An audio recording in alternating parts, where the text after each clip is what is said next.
Salut, bah là j'étais au rucher forestier, voir un peu l'état d'avancement des hausses, est-ce qu'il y a encore du miel qui arrive ou pas. Bon, c'est assez faible, je vais vous montrer ce que je voyais, c'est pas ouf, hein. On arrive sur la fin des ronces, etc. Il y a eu de la grêle, beaucoup de vent, beaucoup de pluie avec les orages très forts. Donc c'est vrai que le niveau miel là les pucerons sont tous tombés, ou presque. C'est vrai que c'est un peu chaud. Puis ensuite j'ai fait une sacrée découverte, on va voir ça ensemble. Donc là voilà, je vous montrer un peu ce que j'ai vu. Donc là, une hausse que j'avais remis il n'y a pas si longtemps, il y a déjà un petit moment quand même. Et du coup, c'est vrai que là, c'est vraiment vide, hein, c'est sec. Il n'y a pas de miel qui arrive. Pourtant, c'est une colonie forte hein, qui a fait déjà beaucoup de miel cette saison. Ouais, donc là, il y a pratiquement rien. Il n'y a rien. Hein. Il n'y a rien du tout. Donc là, on va pas s'affoler. Par contre, il y a du miel dans les deux autres hausses en dessous. Il y a quand même un peu de miel. Il faudra qu'on vienne le récolter plus tard.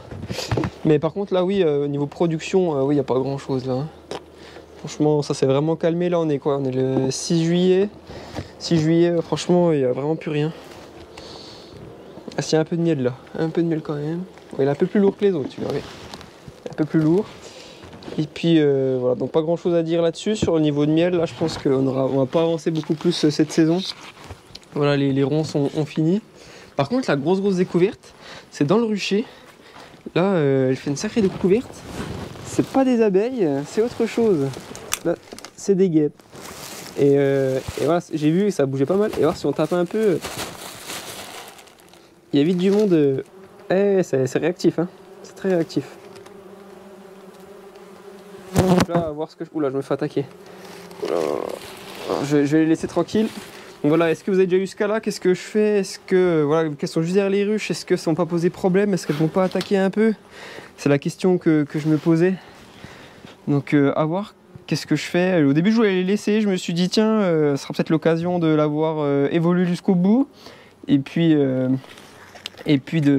pourquoi pas la mettre en exposition. Parce que voilà, l'hiver, vous savez qu'il n'y a que les reines fécondées qui survivent, donc elles s'en vont. Et le nid reste vide.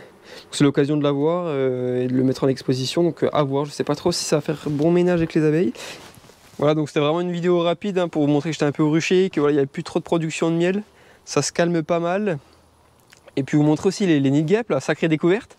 C'est quand même costaud hein, parce que là le nid de guêpe est vraiment gros. Et puis dites-moi ce que vous auriez fait avec ça. Est-ce que vous le laisseriez pour voir un peu comment ça évolue ou est-ce que vous l'enlèveriez? Et puis je vous dis à très vite pour de prochaines vidéos. Il y en a plein d'autres qui sont en cours de fabrication, en tout cas de montage. Allez, ciao!